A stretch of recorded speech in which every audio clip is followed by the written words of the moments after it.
Sir? Sorry to disturb you, sir, but we've picked up an unidentified bogey. I think you should see the replay for yourself. About other aircraft in the area or missile testing? Sir, no known aircraft can maneuver like this. Code Indigo Delta Echo 9er. I have a confirmed fallen angel in Sector 87. Mobilize Operation Falcon immediately. This is David Brinkley in the radar room at Washington National Airport. On these radar screens last Saturday, they saw something strange and unusual and at the moment unexplainable. It was not an airplane. It was not a cloud. Nobody knows what it was. Oh, yes, we discussed it at every conference that we had with the military, and they never were able to make me a concrete report on it. There's always things like that going on, flying saucers. Do you believe in aliens? Extraterrestrial beings? For those of us who read the Bible, it's clear. Extraterrestrial beings not only exist, but they've been here since the very beginning, since before the earth was made. Quote, "Where were you when I laid the foundations of the earth? Tell me, if you have understanding. Who determined its measurements? Surely you know. Or who stretched the line upon it? To what were its foundations fastened? Or who laid its cornerstone when all the morning stars sang together and all the sons of God shouted for joy?" End quote. What this verse is saying is that when the earth was created, there was a race of beings called morning stars, or sons of God, who sang together and shouted for joy after God created it. Quote, "We may deduce two logical conclusions from these verses. First, that they are not referring to literal stars, but the sentient sons of God. And second, that these sons of God are older than the earth itself, since they were present to witness the primordial foundation. The motif of the morning stars in biblical parlance is meant to convey pre-existence and preeminence. In John's Revelation, Jesus declares, quote, "I am the root and the offspring of David, the bright and morning star." While writing to the brethren in Colossae, Paul affirms the preeminence of Christ, quote, "He is the head of the body, the church, who is the beginning, the firstborn from the dead, that in all things he may have the preeminence." As the firstborn, not only from the dead, but over all creation, Jesus is the original morning star and the preeminent Son of God. The morning stars and sons of God are children of dawn, the second born in the family of God. They represent an elder race of beings that are both pre-existent and preeminent in relationship to all others, save the Son of God himself, the first and foremost over all creation. End quote. An elder race of beings, otherwise known as angels. They were there to witness God creating the earth, and by their very definition, they're extraterrestrials. Now, we know that angels can look like people. There are instances all throughout the Bible that prove this point, the most famous one being in Hebrews chapter 13, verse 2. Quote, "Be not forgetful to entertain strangers, for thereby some have entertained angels unaware." So angels can look like humans, act like humans, sound like humans, and pretend to be humans, but deep down, they are far from human. Let's not forget that Lucifer himself is an angel. What? Lucifer is an angel, a fallen angel. December 8th, 2020. The Jerusalem Post releases an article entitled, quote, "Former Israeli space security chief says aliens exist. Humanity is not ready." Let's read it together and see what we can find. Every time this article says the word alien, I'm going to replace it with fallen angel, because that's exactly what they are. Quote, "This galactic federation has supposedly been in contact with Israel and the US for years, but are keeping themselves a secret to prevent hysteria until humanity is ready." This article is by Aaron Reich, December 8th, 2020. Has the state of Israel made contact with fallen angels? According to retired Israeli general and current professor Hayam Eshid, the answer is yes, but this has been kept a secret because, quote, "humanity isn't ready." Speaking in an interview, Eshid, who served as head of Israel's space security program for nearly 30 years and is a 3-time recipient of the Israeli Security Award, explained that Israel and the US have both been dealing with fallen angels for years, with Eshid clarifying the existence of a, quote, "galactic federation." The Galactic Federation. In New Age theology, there is a group of so-called, quote, "good aliens" who call themselves the Galactic Federation of Light, or the Ashtar Command. They've been making contact with psychics and channelers for decades now, and their message is always the same. It's in direct opposition to the gospel of Jesus Christ. You see, it's the same exact lie Lucifer told Eve in the Garden of Eden. It's their calling card, and they always resort back to this promise of, ye shall be as gods. The angels, the sons of God, resemble who we call in ufology the Nordics or the Pleiadians, who are these beings who very much look like us. The misconception is that the fallen angels have a different appearance than the good angels. The bad guys look different than the good guys. The good guys are these beautiful angelic beings, and the fallen angels are these grotesque, demonic-looking entities with horns, and they're the typical Hollywood depictions of demons. But that's ludicrous. That is completely illogical. These entities, these beings, hail from the same race. Every time that human beings encounter angelic beings within the biblical narrative, the description of the angels is always the same. They look like men. Indeed, Paul says that it's possible to entertain angels unawares, which means that you can confuse them for human beings. They're not human beings. They are, in fact, an extraterrestrial, non-human race, a pre-existent extraterrestrial, non-human race.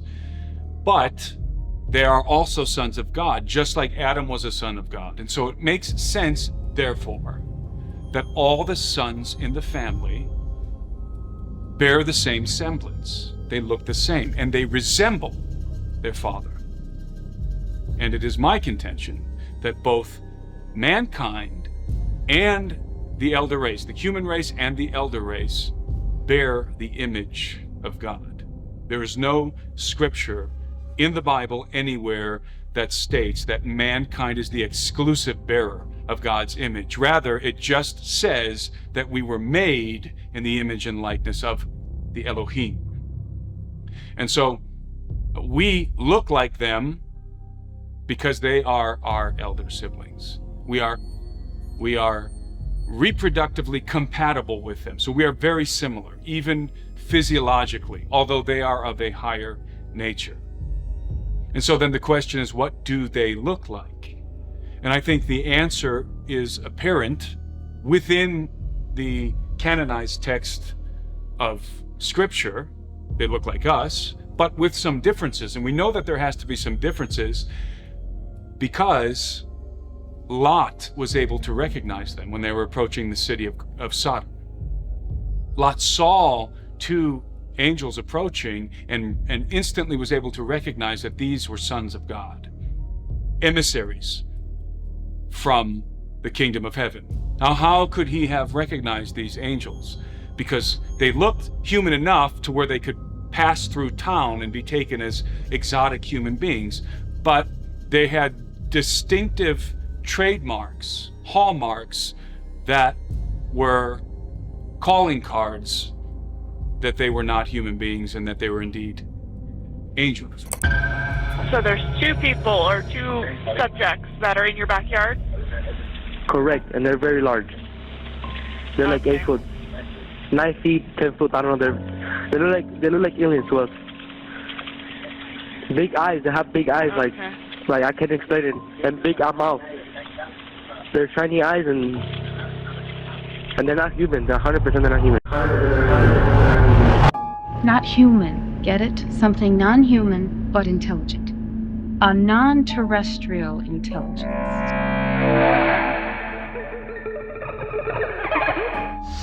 There was an event that took place back in the late 40s known as the Babalon Working ritual.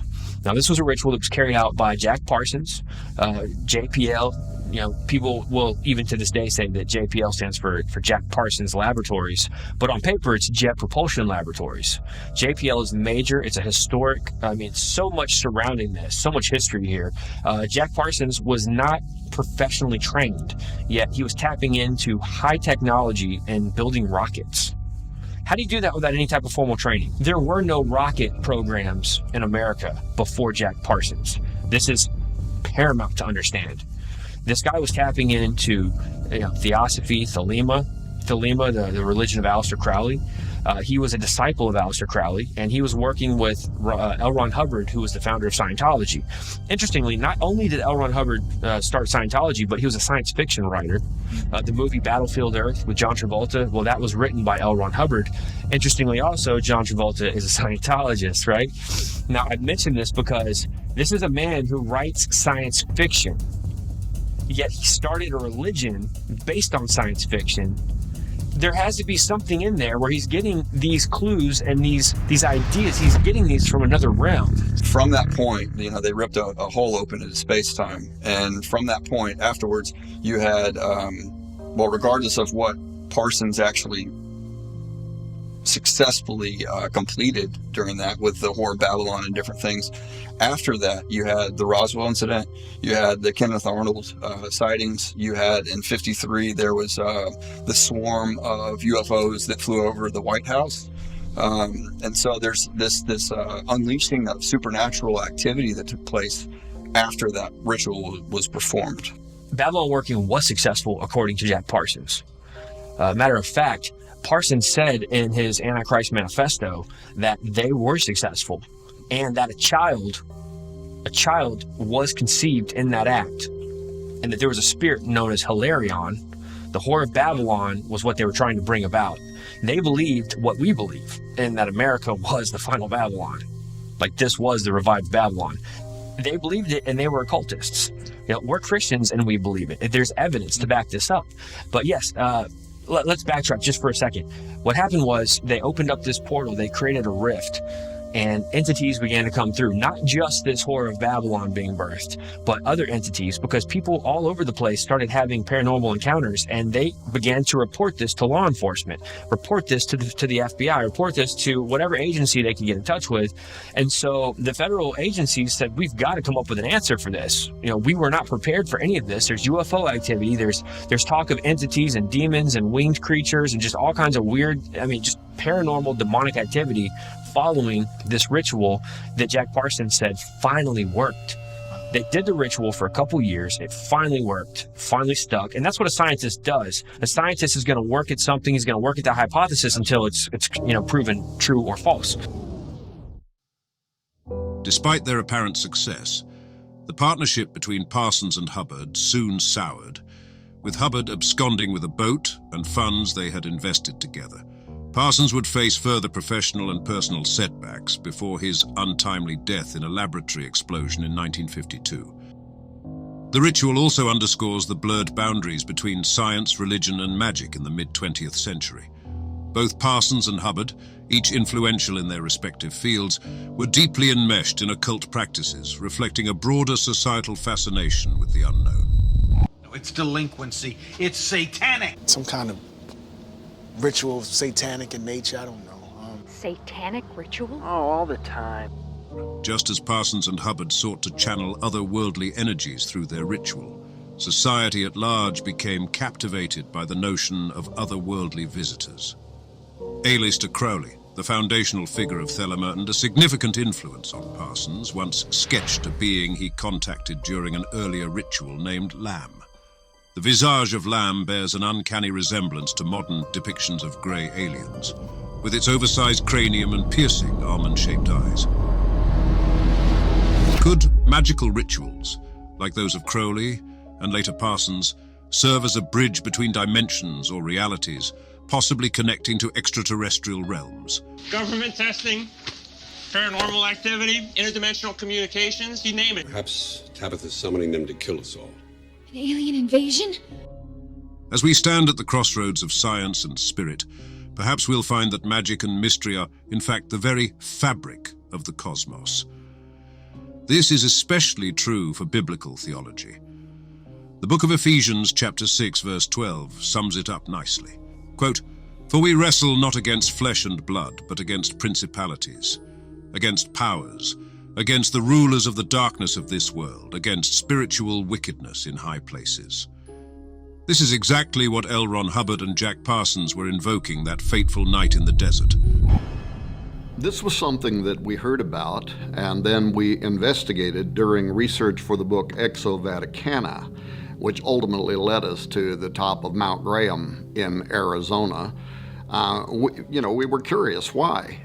When the Vatican's Advanced Technology Telescope and the Large Binocular Telescope were being built, why did the indigenous peoples of Arizona, especially the San Carlos Apaches, why did they join environmentalists in filing dozens of lawsuits before a federal appeals court to try to stop the construction of the observations on Mount Graham? The project ultimately prevailed in favor of the Vatican and NASA after an act by the United States Congress ordered it to be done. But the question remained in our mind, why had the tribal communities fought so diligently against the construction of telescopes atop that mountain? Now, I had wrongly assumed that this was because Mount Graham was a sacred place, as in preceding generations of Native Americans had lived and died on it, and therefore it was considered holy ground, something like a graveyard. But I learned later that while that was partially true, it really wasn't the big issue.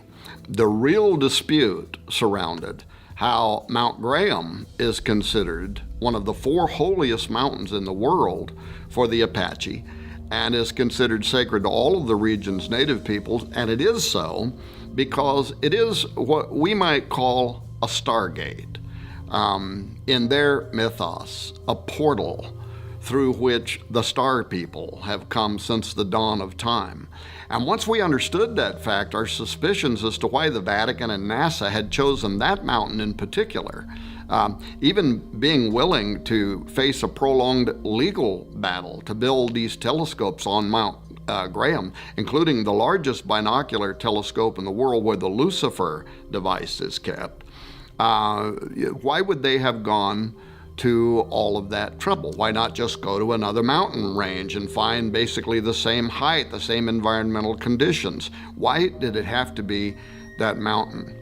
Now we came to learn another thing, and that is that the San Carlos Apache have these preserved ancient tales concerning Mount Graham and that geography, including stories very similar to biblical chronology. These legends involve a creator, a deceiving dragon that follows, an epic flood, and even a race of giants known as the Jindupids, who were judged and destroyed by God. According to the legend, a race of Indians called the Tartums lived in the valley between Tucson and Phoenix. These were just peaceful farmers, and they prospered until one day they were invaded by the Jindupids, described as Goliaths, who were so huge they used tree limbs for toothpicks. Well, these Nephilim were led by this massive man they call Evilkin, who allegedly came from the northeast and were headed south to their home beyond the Gulf of Baja. These giants nearly wiped out the Tartums before they ran and hid themselves underground and in the mountains and prayed to Father Sun, who then threw this huge fireball that came down to the earth, seared the monstrous Nephilim into the scorched mountain rock, and wiped them out. Now, elements of that tale are obviously mythological, but it has a remarkable thematic coherence with Genesis chapter 6. The Apache creation myth is also interesting in this regard, as a particular version involves what they call the one who lives above, who descended down over the mountain in a flying disc at the start of creation. Their myth begins, in the beginning, nothing existed, no earth, no sky, no sun, no moon, only darkness was everywhere. And then the legend starts, before noting that suddenly from the darkness emerged a disc. One side of it was yellow, the other side of it was white. It appeared suspended in midair, and within the disc sat a bearded man, the creator, the one who lives above. Now, besides this creator who rides in a heavenly disc, there's a dragon with the power of speech that turns up, bargaining with mankind, as well as supernatural gateways associated with mountains through which spirit beings have and can come. So suffice it to say that these ancient native ideas involving flying discs, flying creators, spirit guides, even owls and a talking dragon or a great serpent, and supernatural gateways tied to mountain ranges.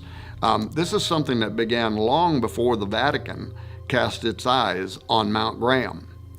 Think how much these legends mirror what the Bible teaches, including the idea that mountaintops or high towers were often depicted as places where doorways into the supernatural could be opened. For instance, Nimrod of biblical fame sets out to build a tower whose top will reach into heaven, Genesis 11:4 says.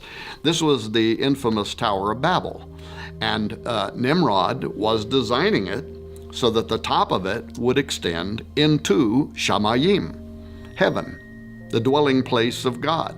The Jewish Encyclopedia confirms several historical records that Nimrod, who it establishes was also identified by various ancient cultures as Osiris, Orion, Apollo, Gilgamesh, that he had built the Tower of Babel specifically to ascend into the presence of God, into the presence of Jehovah himself. And of course, God came down and said of the tower's design that nothing would be restrained from them which they have imagined to do, Genesis 11:6. So in other words, according to the Lord himself, Nimrod would have accomplished what he imagined to do, and that is to build a tower whose top would reach into the abode of God. Even the name Babylon implies that, echoing the North and South American Indian beliefs about towering gateways and the meaning gate of God or gateway to God.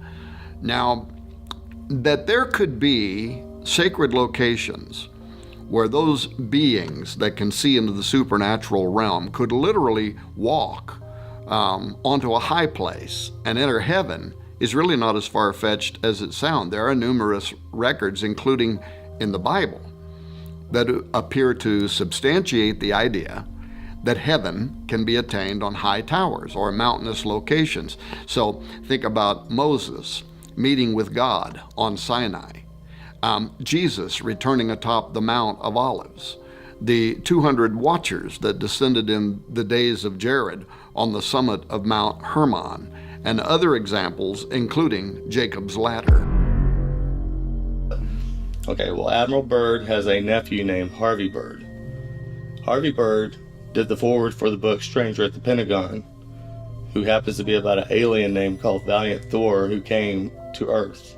From 1957, there was a spacecraft that landed not too far from the Pentagon, about 14 miles away. Police showed up at the scene. There was a man standing there, and basically they escorted him over to the Pentagon. This man, or this entity, I should say, was here for about 3 years living at the Pentagon and working with the U.S. government. His name was Valiant Thor. Now, this is where it gets weird, because Phil Schneider's dad worked alongside Valiant Thor. And not only did he work with him, he also worked in a lot of the UFO stuff as well as exotic space materials. Now, after his dad passed away, this stuff was found in his father's attic or whatever, and he was going through it and with a couple of his friends, and they started looking at this. But Phil Schneider had already had his encounter because he worked as a geologist at the location that you were talking about, which is the Dulce location. And through me talking with Greg Renrich, that designation for the Dulce location is called S20. So just like Area 51 has S4, they all have different designations, but the one at Dulce is designated as S20. And while he was there, they were basically tunneling, building an area for an underground military base, and they actually punched through something. Now, what Phil Schneider used to say, or what he claimed, was that they knew these entities were already there. That's one of the things that aggravated and irritated him the most, was that the government knew they were there. and they allowed them to go work that in such close proximity. So when they broke through and they went down to see what was wrong with the machine that was tunneling, when they got down there, they encountered these 12-foot tall grays.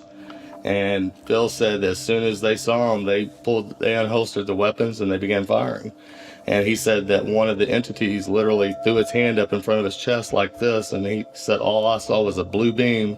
Next thing I know, I was laying on the ground. It burned his feet, had a big scar on his chest where it basically opened him up like a fish and took some of his fingers off.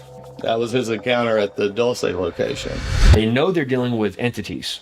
And so in all of that, they began to try to make contact with those entities, maybe for some help, maybe because they're trying to figure out how to close this thing, maybe they're trying to figure out how to undo what Jack Parsons did.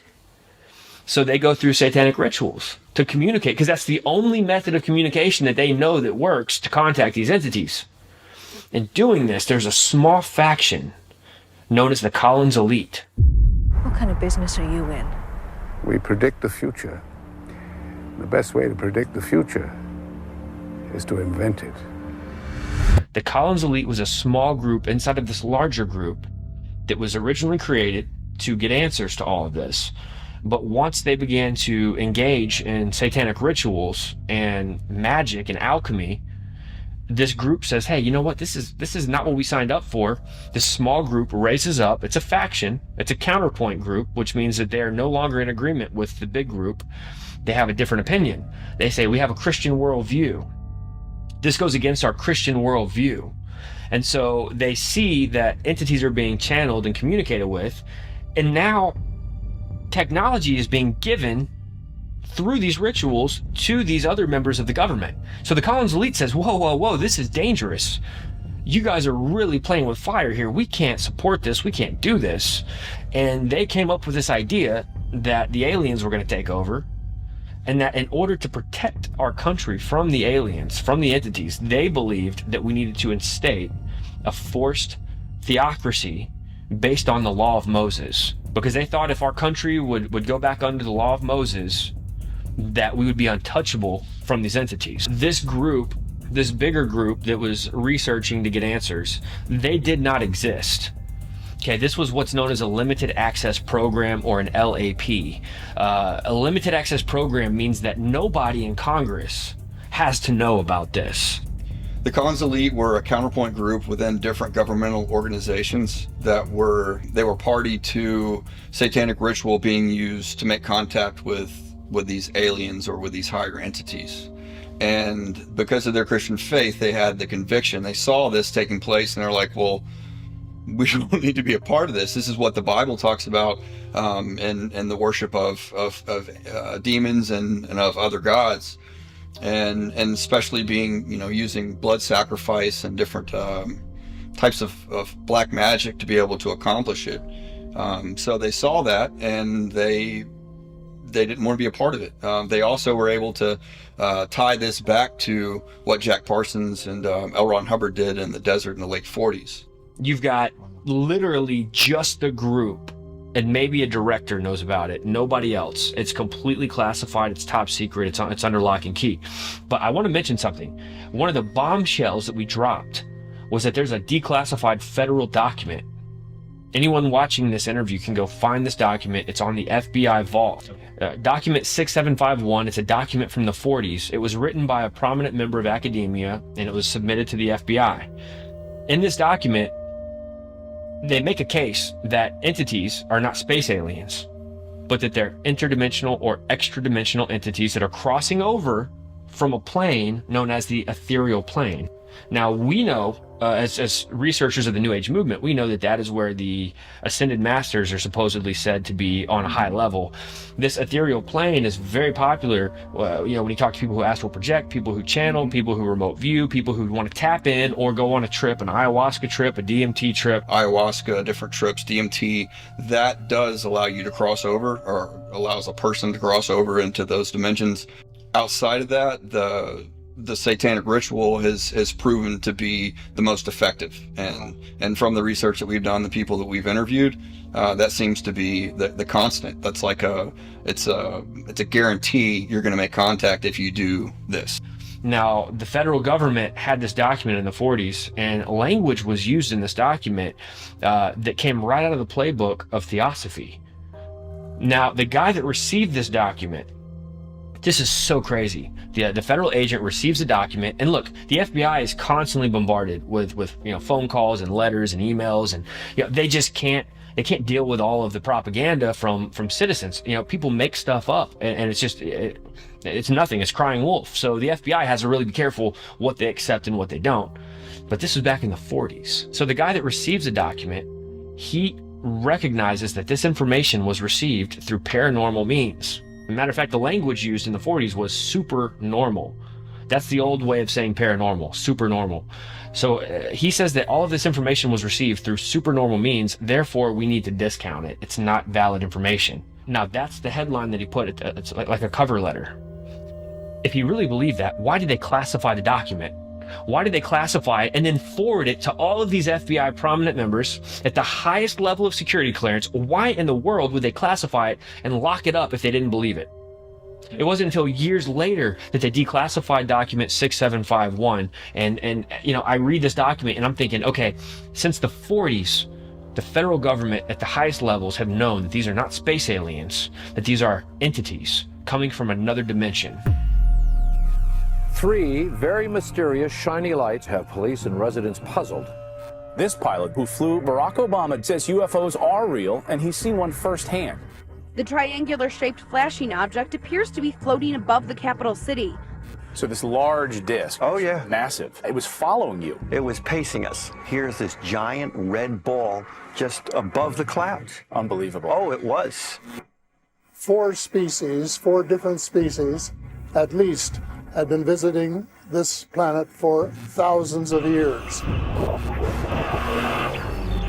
I think they're real. I think they're absolutely real, and I think that they are a major deception, a major part of deception, though. In the end days, I think that we're going to see out of the skies, we're going to see, because that's where the scripture locates what in the Greek is called cosmic crowders, archon. These beings are there. And part of end-time deception, you see the numbers just off the charts nowadays. So I think they are absolutely real. They are there. They're not what the world thinks they are. I think that they are very dark and lethal. But I think when Jesus said that in my Father's house there are many realms, many rooms, that's the word he used. So I think it is dimensional. Whether it's layered or just multi, that I don't know. But I think there's realms different than ours, and they're just beyond us or around us. But I think that they're realities also, and I think that's where we're seeing things coming through to our side from those other realms. Is it nuts and bolts? Is it a projection? In one way, I liken it to the little laser pin you could do, and you could play around. My dog would chase the dot. It would see the dot, but it didn't know that I was the one controlling that whole thing. So from that side, is it a projection? Obviously, there's people who claim they've been up in them, but I don't know if we've nailed down whether it's metal and bolts yet. If it's from a different dimension, different realm, would it be the same as far as metal and bolts? So whatever it's made out of or fashioned out of, I don't know that answer, but I do believe they're absolutely real and they're absolutely solid. In demonization, the mentality thing is right away a little red-horned thing running around. We need to understand them as the Spirit of God reveals them in the original Greek, cosmic crowder, archon, exousia. These beings were different in species or type. I mean, they're all the same in nature, but they are huge in the sense of, in comparison to humanity. They're a superhuman. They're beyond us. So when I think in terms of us contacting them, like we deal with deliverance, there has to be a doorway for them to get over. If this is kind of the wall between the worlds here, and they're wanting to get over, and biblically we know this in dealing with deliverance, they want to get over to this side. There's no question. So the issue is, how do they come through the barrier? How do they come physically through, or to where they're manifesting through? So I believe that means there has to be a gateway, doorway, portal. A Greek word used is topon, a legal access, but the idea also of a way. So I think that on this side of the fence, if we have learned what I believe would be given by them occult means, whether that's psychic meditations, ritual summonings, sacred tones, whatever the method in calling across through this barrier. That is a call, that is a summoning. We as believers in Christ, we call on the name of the Lord Jesus Christ. We read in Psalm 68, summon your power, O God. So the laws of engagement are the same when it comes to the dark side. Now here's the biggest issue I have with the dark side. It's all absolutely real. They're more than they're more than we can even imagine. But the other Greek word I want to always emphasize is metaskizmazo. The word that says when Satan's able to masquerade, transfigure as an angel of light. That's the physics of the dark side. Literally to be able to morph their appearance without changing their nature.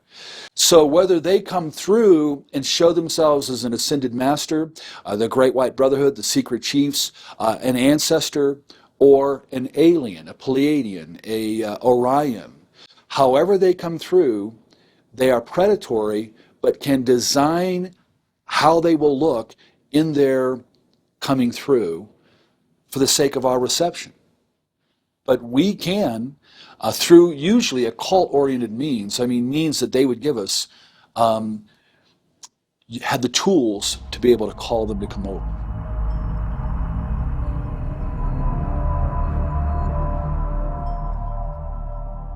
If you come in direct contact, and it's not just things like that, it's even people who suffer from sleep paralysis and things like that as well. So, or even close encounters, it's all connected.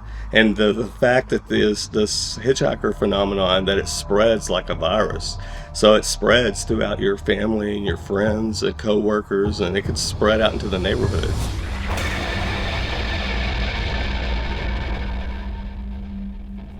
Even the FBI document 6751, if you read that document, it says that the entities are not from another planet, but from another plane or another reality or another dimension, is the way that it's worded in those documents, or that document in particular. And it says that they are not normal sized like us. It says they are much larger. A lot of these people that have gone out to Skinwalker Ranch or some of these other things that we've discussed, when they are seeing these shadow people in their homes, some of them say that they are anywhere between 8 to 10 feet tall. And it doesn't just stop right there either. Even at S2, which is an Air Force base, and at S2, George Knapp has talked about they have seen shadow people out at these military bases, and that they are roaming and running around. Guards have encountered them and pulled guns on them. Well, if you listen very carefully to what the Navajo and the people are saying out there, especially the indigenous people, they talk about these things like they're more demonic entity. And this is coming from them. In fact, do you know much about the Great Witch Purge of 1878? That was not too long after they had been resettled, and they thought that part of the reason why they had been kicked off the land had something to do with witches. And so when they dug up a body of one of the Indians that had been buried, they found a copy of the treaty in that Indian's stomach, and they believed that it had something to do with witches. So they killed several members of their tribe, thinking that was the Great Witch Purge of 1878. They believe that the witches, they commit these murders. They either commit a murder of somebody who is very close to them or somebody who's very near and dear to them, and that by doing so, it opens them up and gives them this power to shapeshift. But again, when you really look into this stuff, these things are coming from another dimension or another realm. Because out there at Skinwalker Ranch, they have seen these things, literally windows, portals opening up out there, and that they exit these portals, these windows, and they roam around. In fact, they had one that came out of a portal, ran across a field, another portal opened up, and it went through that portal and disappeared. Is it another dimension? Like when you go through the door, is it another plane of existence? They've even ran into the predator creature out there, not on one occasion, but at multiple occasions out there at Skinwalker Ranch. Back when Terry Sherman owned the ranch, they ran into the predator creature. A gentleman that had heard some of the news events about what was going on out there when they first started talking about it before Bigelow even showed up and bought the ranch. somebody had drove out there and wanted to know if he could go out onto the property and pray or meditate. So he's sitting out there praying and meditating, and next thing they know, they keep hearing a cowbell, but none of Terry's cows had any cowbells on them. So all of a sudden he saw something like a blur running from the tree line towards this individual who was sitting out there in the middle of this pasture. And whatever it was, he said it was humongous. He said it ran up and stood right over him, and he said it was louder than a bear and a lion. And it let out this humongous roar, and the guy actually jumped 6 feet back from a sitting position.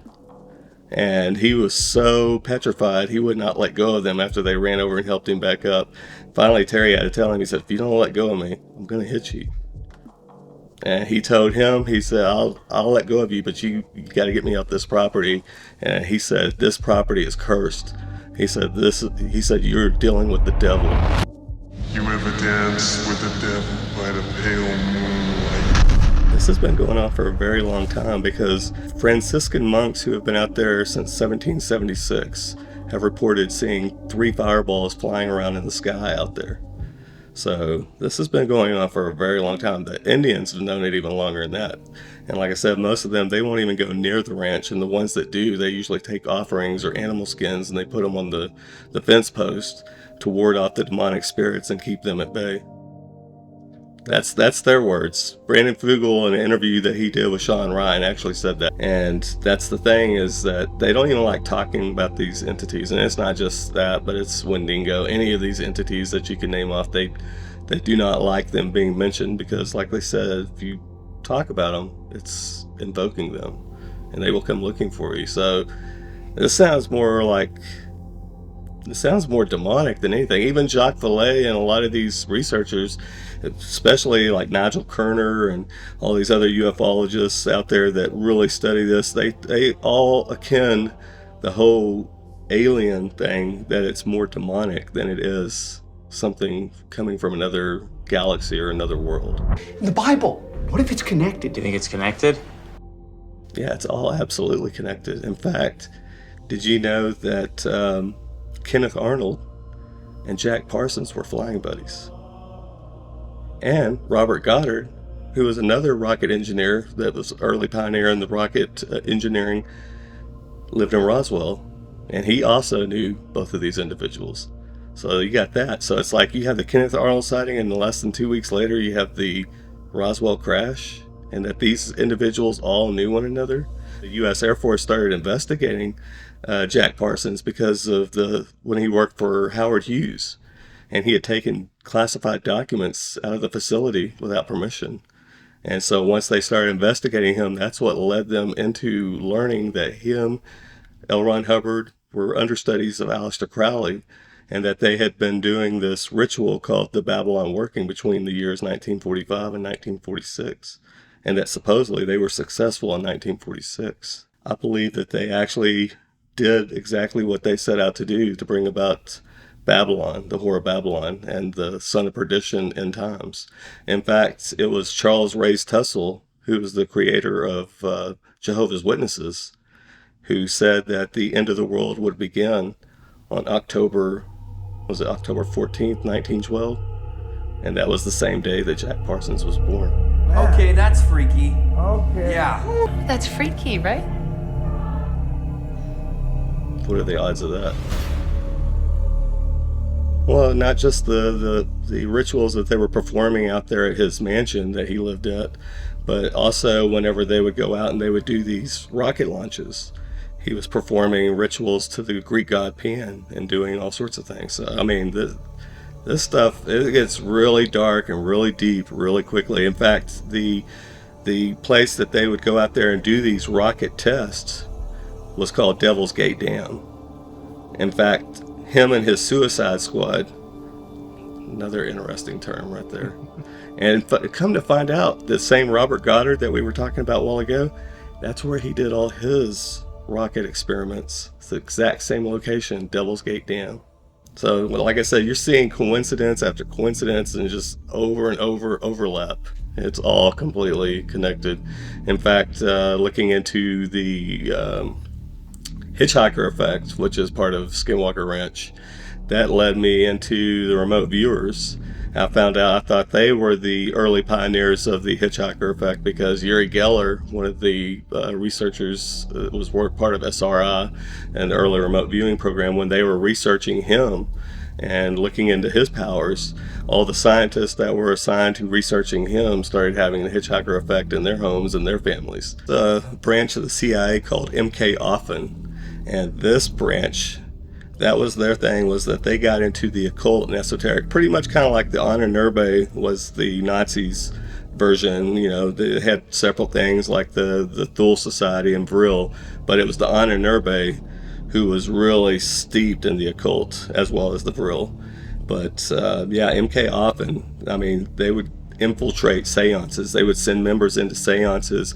They actually openly talked with witches, active witches. In fact, one of the most well-known witches, this well-known witch was Sybil Leek.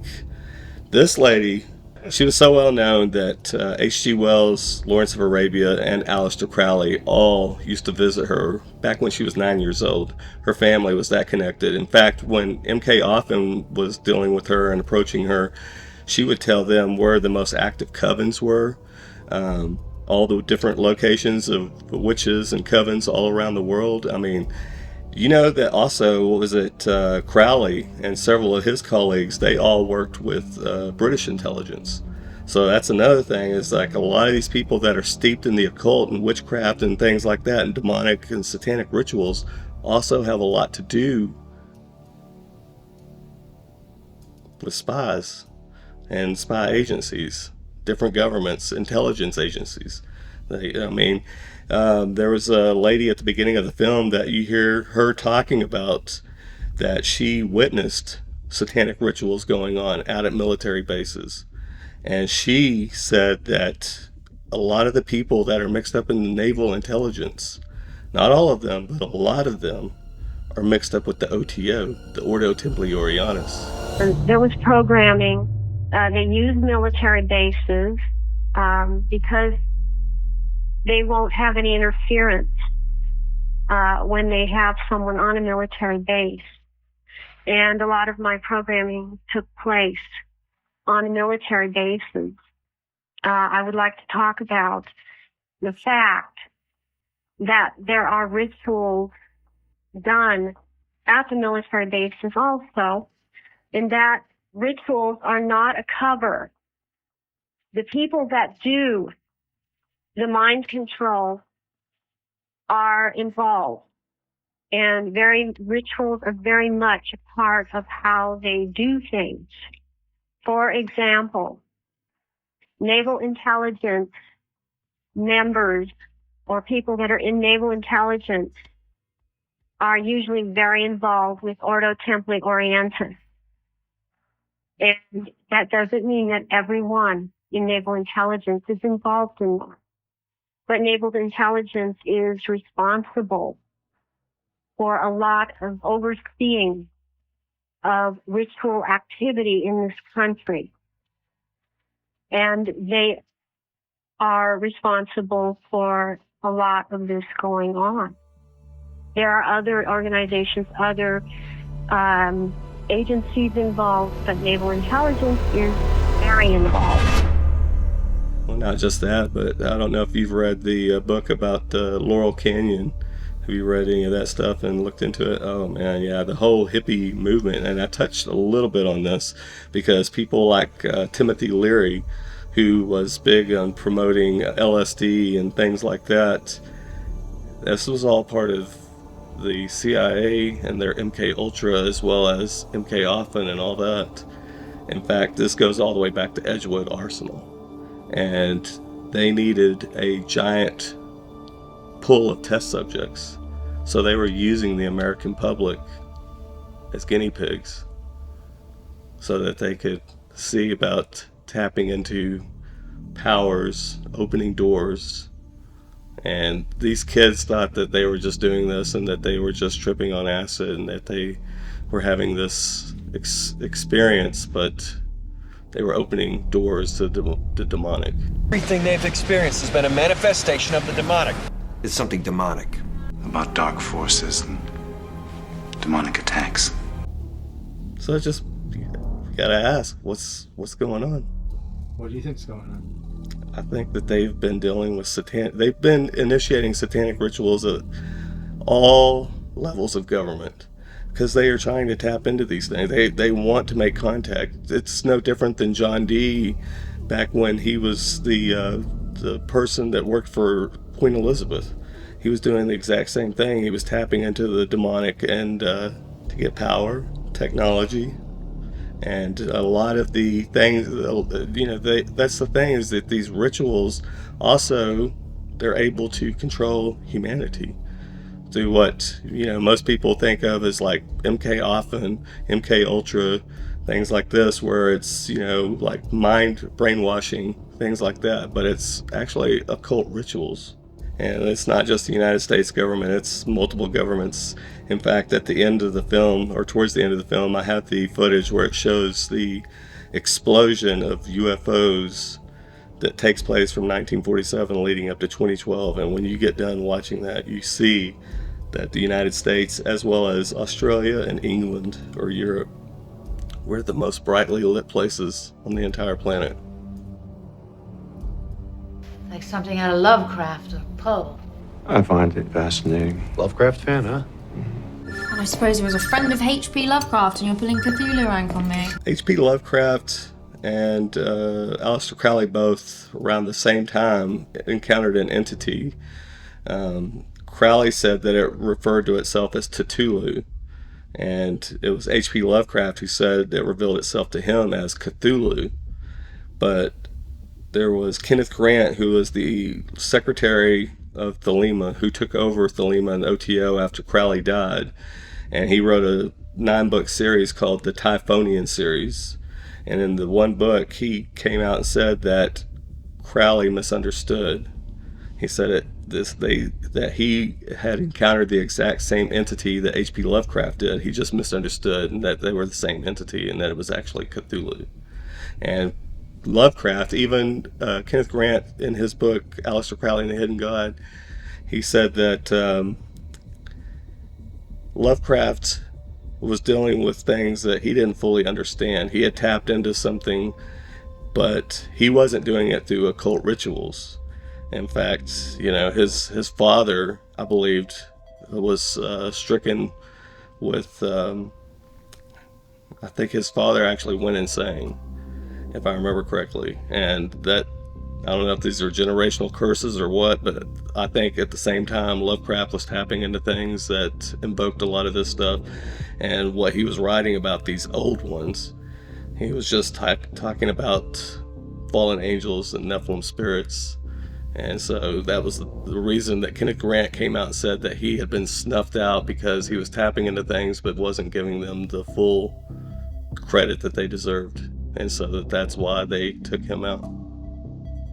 We talked about Crowley, that he had invoked the first entity, AWAS, and he never saw AWAS. He just dictated the Book of the Law. But in the Book of the Law, it actually stated that it was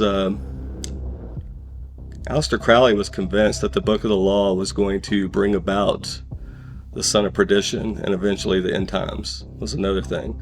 In fact, after it was released, when it first came out, World War I broke out quickly, not too long after.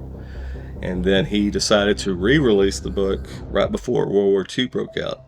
And once he re-released it, and then World War II broke out, he was convinced beyond a shadow of a doubt that it played some sort of a role in bringing about the end times and the Son of Perdition. In fact, he referred to this by invoking something, these world wars, so that there would be mass blood sacrifice, and what he called baptism of blood for the Son of Perdition. Those aren't my words, that's Kenneth Grant's words.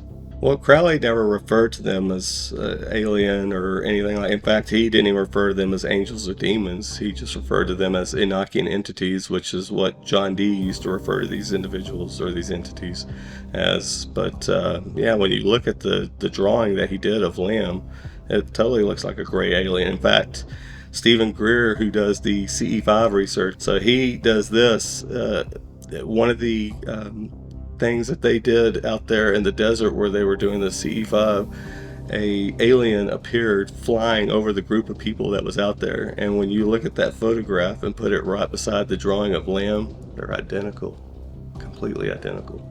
And that's the thing, is that, you know, most people think that this has to do with some sort of an alien hybrid program.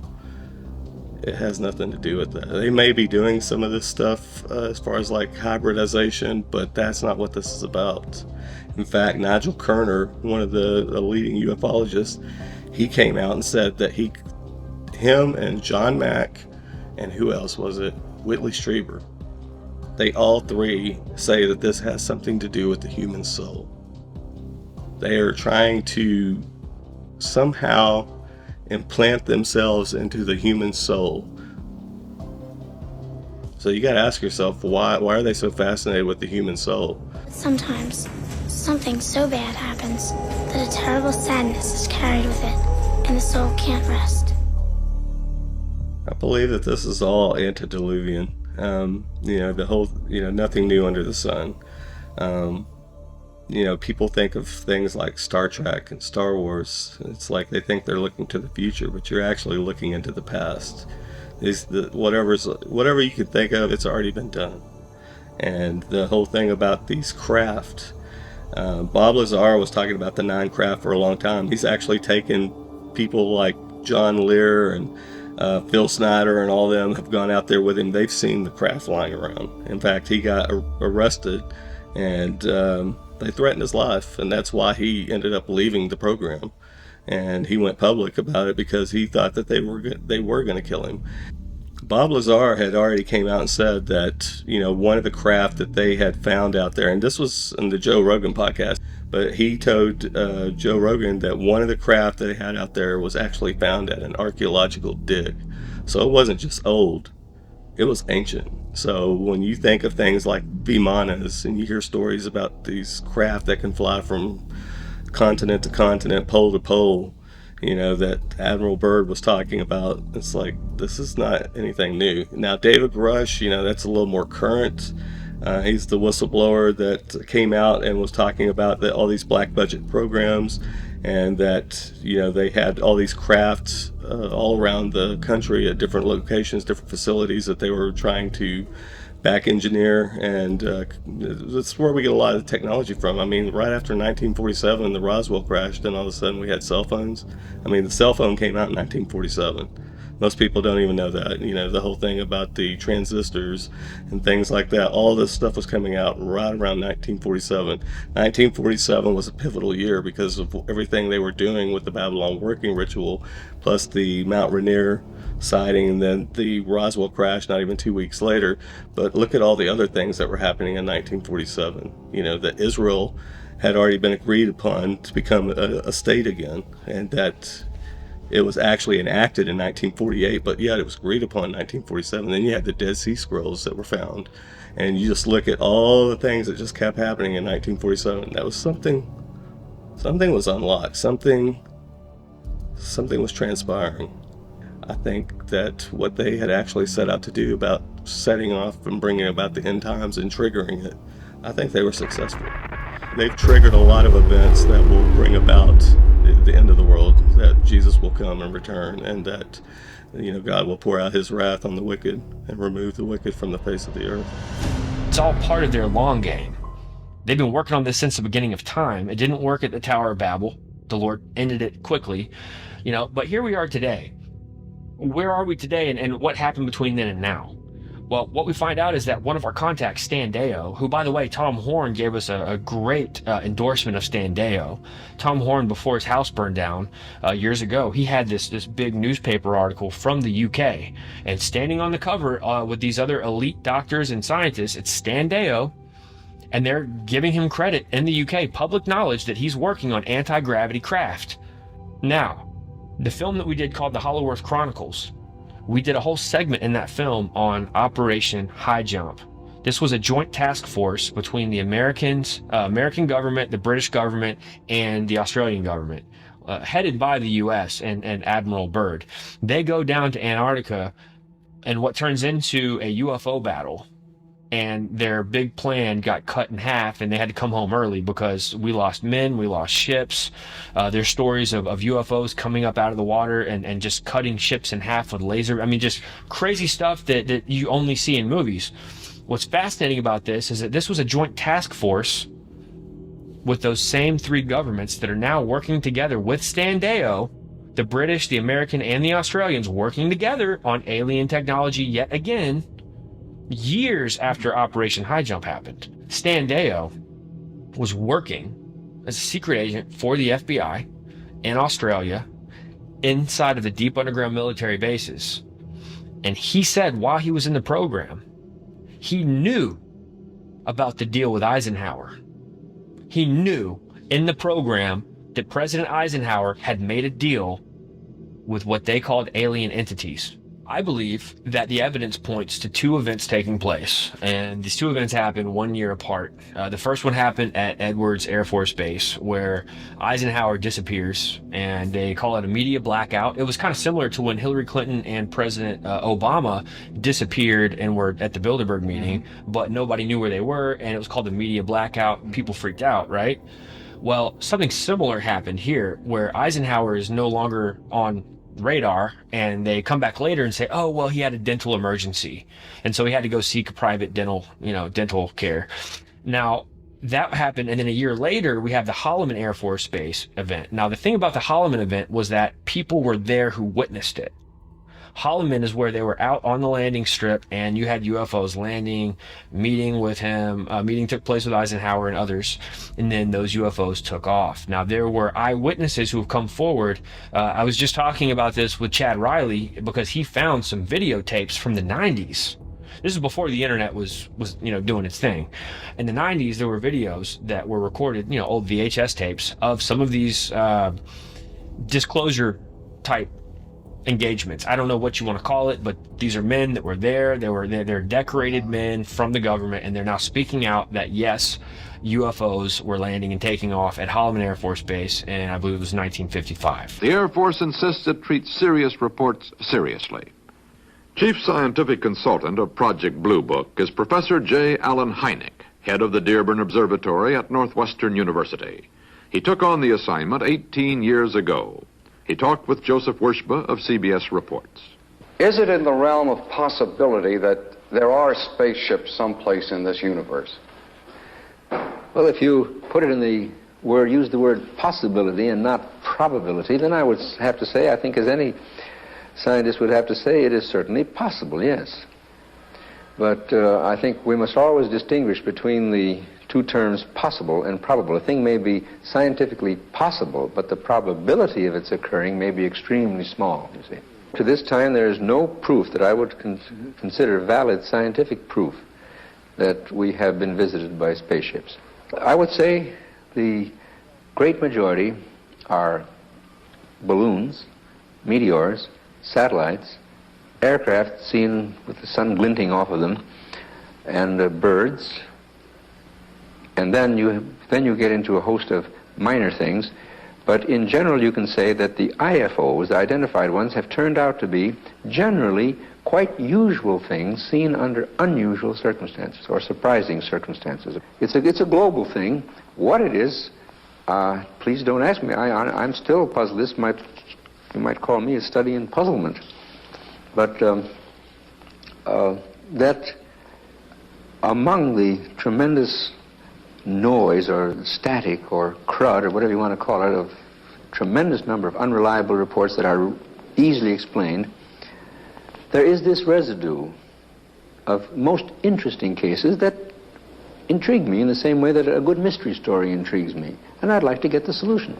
I don't think it is space people, although I would be delighted if it turned out that way, because as an astronomer, I think it would make astronomy even more interesting than it is. And as far as the Air Force is concerned, I can't speak for them, of course, but I should imagine that if the existence of spacecraft were really established, it would really increase the appropriations of the Air Force. But how do you answer the people who are pretty competent, careful, cautious, probing people, pilots, radar trackers? Those are particularly the people that I like to talk to, because They understand what angular rates are. They understand scientific terminology. I can ask them, what was the altitude and azimuth when you first saw it? What was its azimuth and altitude when it disappeared? What was its angular acceleration? They can give you an intelligent answer to a thing like that. What is your answer to the people who are sure there are spaceships and they say that you and the Air Force are in cahoots? Well, first of all, this business about being in cahoots is just simply a downright falsehood. And if they insist that space vehicles exist, I say, oh, fine, the burden of proof is on you. This is going to lead us right into Ray Boeche. Ray Boeche is now bringing all of this current. You know, we're no longer dealing with 1940s or 50s or 60s. We're dealing with, you know, our lifetime, and this is where it just hits home. Ray Boeche is an ordained minister. He has been a Baptist minister, a Lutheran minister, and he's also known as a Lutheran exorcist. We're very particular about who we work with and who we yoke up with in ministry. And after talking with Ray and looking into him, he is extremely biblically sound. His theology is right in line with Scripture on all the majors that would matter. And so we did some homework on this guy. Tom Horn, Derek Gilbert, goodness, everybody that we talked to, people that I'm not even going to name, people that we talked to off the record, everybody kept saying, including Darren Geisinger and Chad Riley, they all said, you got to talk to Ray Boeche. They said he was met with by two members of the Department of Defense because of his unique background as a minister, as an exorcist, and as the head of MUFON for his state, which is Nebraska. This is a guy who was heavily involved in the UFO community back before the internet was a thing. He would go to these meetings, he would read up. I mean, back then it was like a videotape was like $60, like a documentary videotape. You pay $60. I mean, these were the days before the internet, before YouTube. Information was harder to get. But Ray Boeche was heavily involved in the UFO community back in the day. And so being the head of MUFON and also for his state, and also for being a minister and an exorcist and a UFO advocate, you know, a UFO truth advocate, these two men contact him from the DOD and they say, we really need to meet with you because of your unique standing. We need to meet with you and we need your, basically we need you to consult with us about what some of this may be. So he met secretly with these members of the Department of Defense, and they told him that they were part of a non-existent group inside the DOD working on government facilities paid for by taxpayer dollars, and that they began to try to get answers to some of this stuff, and they began to engage in occult rituals to communicate with these entities. Now let me explain this. If you don't feel like this is just a reoccurrence of the Collins elite, I mean, this is recent. This is happening in the modern time period.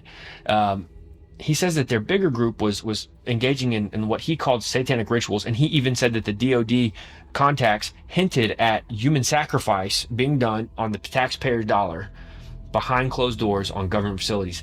He said they started off with, we just want to get answers. And he says, and that turned into a we can do better mentality. We can do more than this.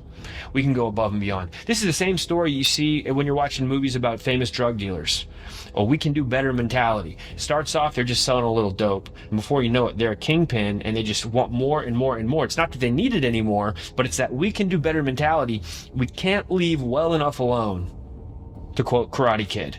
You couldn't leave well enough alone. Such a little twerp. We cannot leave well enough alone, and we can do better, and we're going to do better, and we're going to get more technology, we're going to get more information, we're going to get more power, and we're going to rise up by the power of the entities. And so Ray Boeche explained to them that yes, this stuff was extremely demonic, that yes, y'all had a good idea. Basically, your instincts were correct. This is demonic and you don't need to be doing it. They knew that was the case, but they needed someone they could talk to, such as Ray Boeche with his unique background. And so he was able to meet with them, and I believe they met twice. They had some phone conversations. But the thing is Ray wouldn't meet with us originally. He didn't want to talk to anybody. He's a very friendly guy. He was willing to just be cordial and hello, nice to meet you. But when we told him we wanted him on camera and that we wanted to meet with him, it was like, well, I could probably work with you guys at some point. He says, but I'm really busy. It's kind of like the nice way of saying, sorry, can't help you. We continued to try to reach out to him. We began our investigation. We talked with Tom Horn and Derek Gilbert and these others. Derek Gilbert told us to go listen to an interview he did with a podcast. Dr. Future, I think, was the name of the show. And we listened to it. And at the very beginning of the podcast, the guy says, wow, we've been trying to schedule this with you for over a year, and you're finally coming on to talk with us.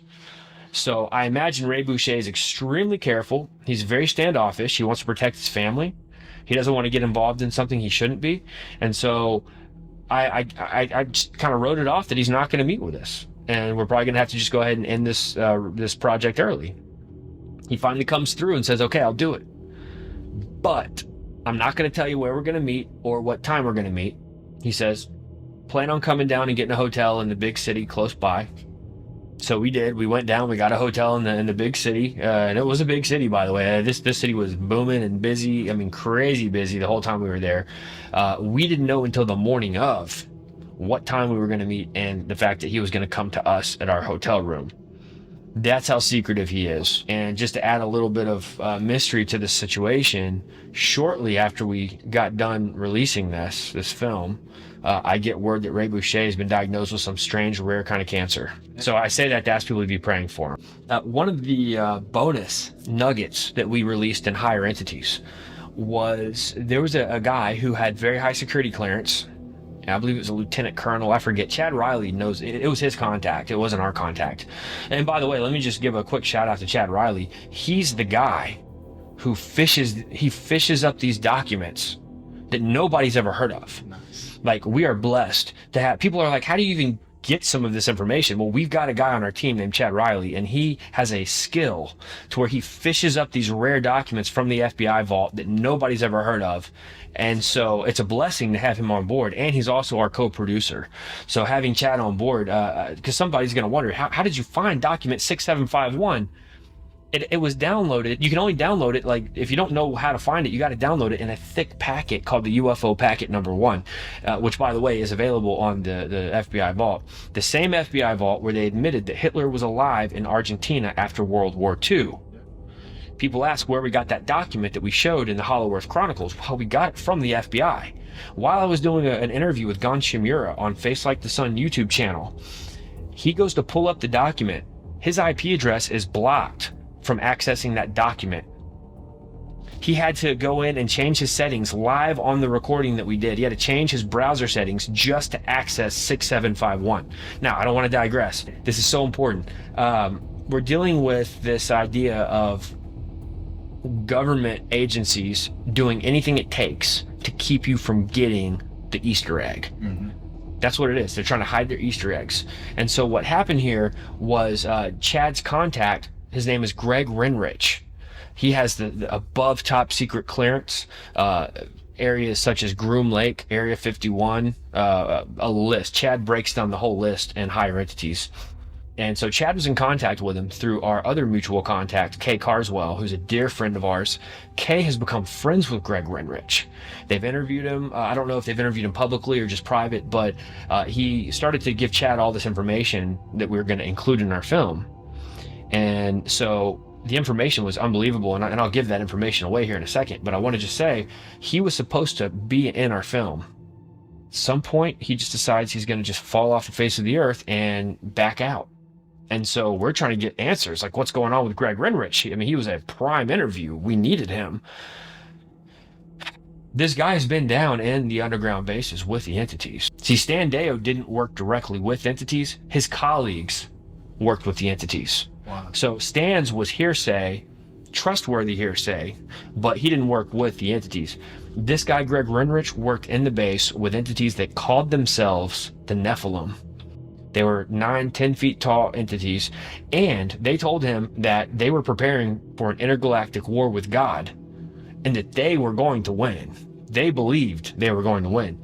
Furthermore, Greg Renrich is on record saying that he had to sign an affidavit before he could go in this facility, that he wouldn't even use the name Jesus, even as a cuss word, in this deep underground military base, And this goes right back to what Joe Jordan says, is that hundreds of cases of alien abduction completely halted at the name of Jesus being proclaimed. Even if he stubbed his toe as a cuss word, he couldn't say Jesus. I'll go back to the quote from Aleister Crowley. We mentioned this in the film, but he says that today we're calling them angels and demons, tomorrow we'll call them something else. So we could, in the world standards, we can call them aliens. In the world standards, we can call them ascended masters, light beings, give them a name. But scripturally, I'll go back to the same beings that were depicted in Genesis 6. What you really need to do to get a handle on the UFO thing, strangely enough, is to do your homework in Genesis chapter 6. And I want you to notice the first two verses, and I want you to pay attention that the first two verses are a single sentence. Many people stumble because they don't realize that's a single sentence. You'll see what I'm getting at in a minute. Genesis 6, verse 1. And it came to pass, when men began to multiply on the face of the earth, and daughters were born unto them, that the Benai Elohim, the sons of God, as it's translated, saw the daughters of men, that they were fair, and they took them wives of all which they chose.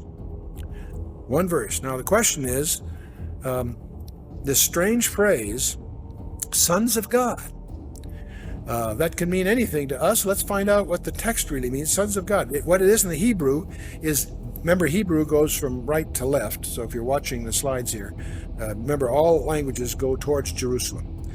Nations that are east of Jerusalem go from right to left, the language. Nations that are west of Jerusalem go from left to right. So just breaking, so Hebrew, Aramaic, Arabic, Sanskrit, whatever, they go right to left. Anyway, so if you're reading the Hebrew here, recognize it goes from right to left. Benai Ha Elohim, the sons of the God. Now, sons of God, Benai Ha Elohim is a term that's always used of a direct creation of God. Adam was a direct creation of God. You and I, in the natural, are not. We're sons of Adam. That's our problem. That's what the book of Romans is all about. And but as many as received him, to them gave he the power to become the sons of God. The term has technical meaning in the New Testament as well as the Old. In the Old Testament, this term in the Hebrew, in Job 1:6, Job 2:1, Job 38:7, is always used of angels, because they are a direct creation of God. In the New Testament, also Luke 20:36. Also the book of Enoch. Now, don't misunderstand my use of this as a citation here. The book of Enoch was very popular from about the 2nd century before Christ and the 2nd century after. It is not an inspired book. I wouldn't treat it that way, but it is useful in understanding the vocabulary and the grammar of the time.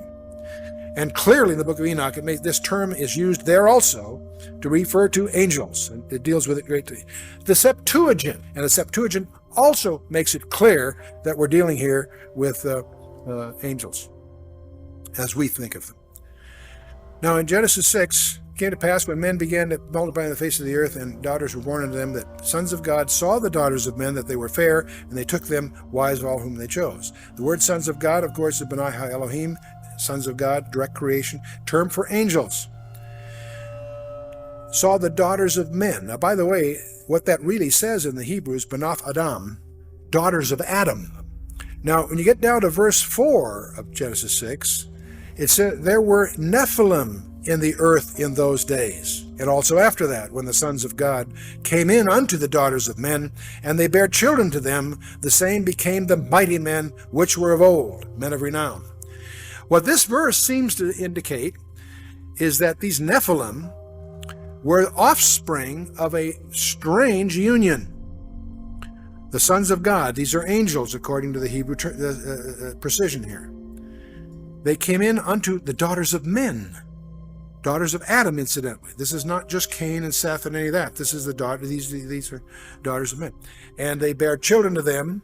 It's those children that are the Nephilim. Now, what on earth is the Nephilim? That word Nephilim is a key word. We're going to talk a lot about that. Nephilim means the fallen ones.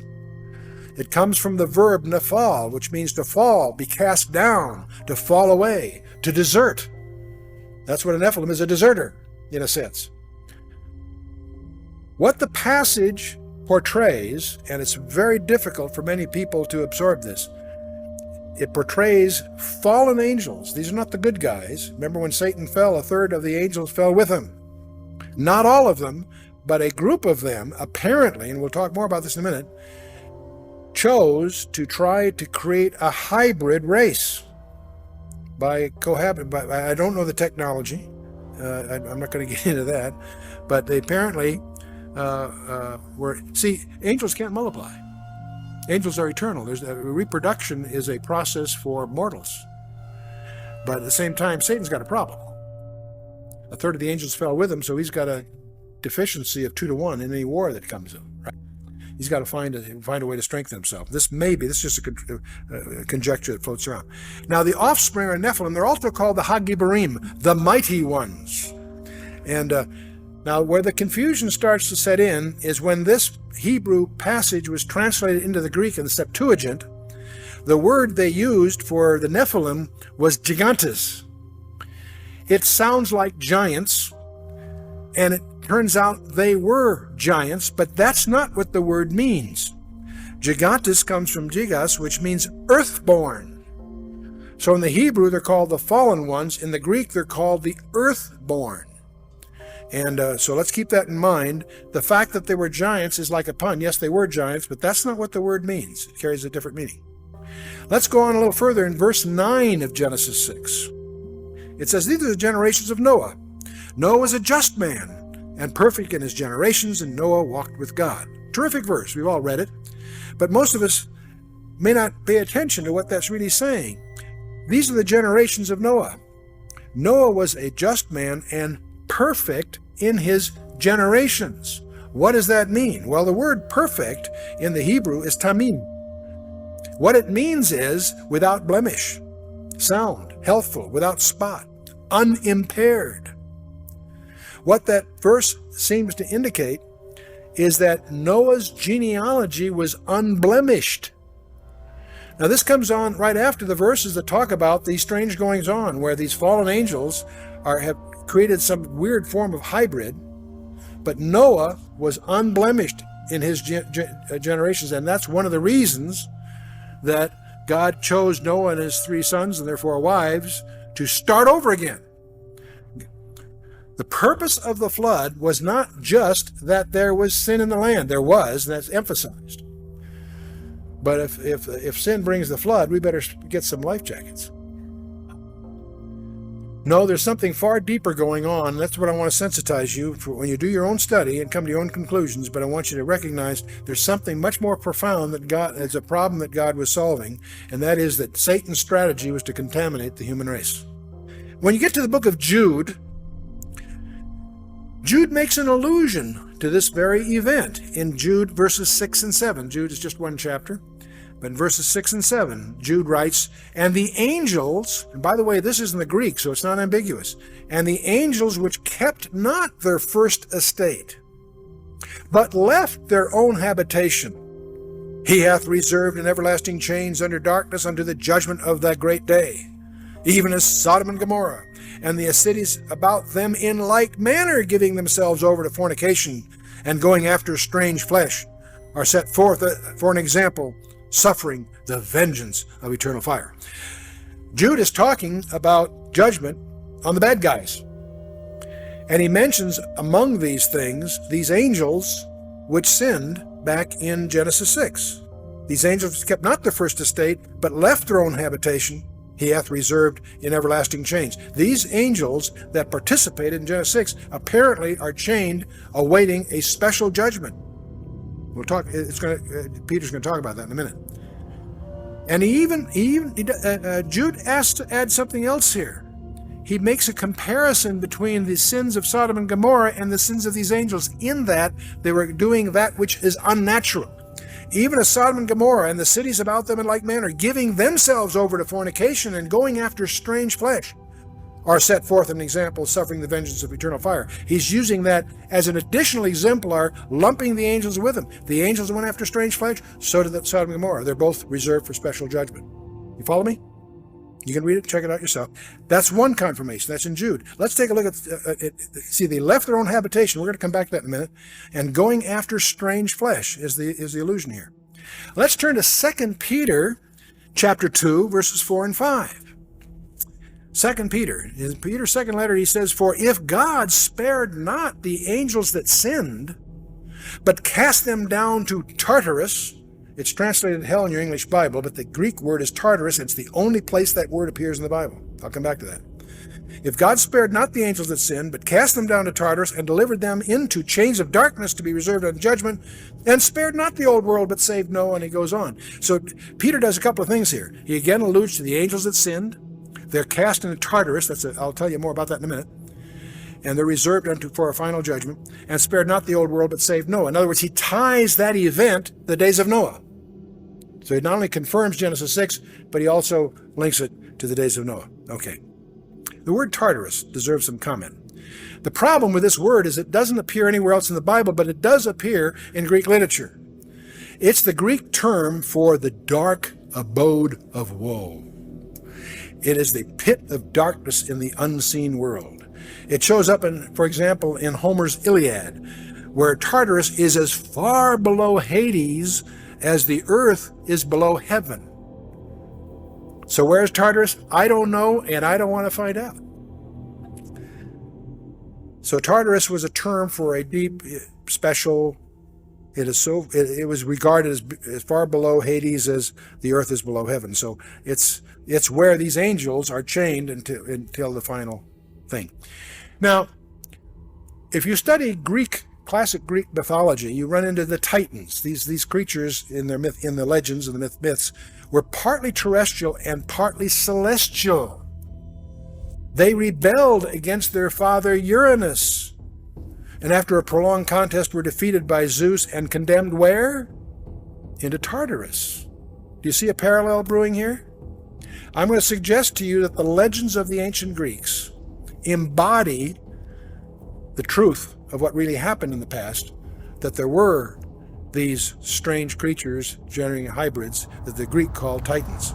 And isn't it interesting the way Hollywood is beating this drum about the return of the Titans? Thanos, the Mad Titan, Sam Worthington, who was in Clash of the Titans and Wrath of the Titans, starred in a movie last year, went straight to Netflix, called The Titan, and the new Godzilla movie, where they have rebranded them. They're no longer Mutos, which is what, monsters of unusual size or whatever. They rebranded them as the Titans, the original and rightful rulers of Earth. Because again, presenting them as Titans, the original and rightful rulers of the Earth. The Titans are still around.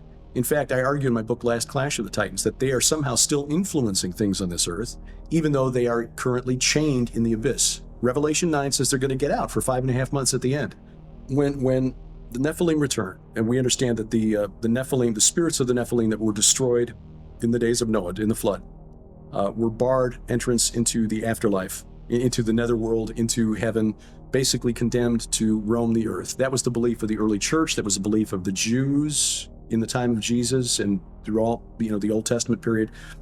It wasn't until Augustine in about the 5th century that belief went away. He also basically turned the church away from believing that the Nephilim had been created at all.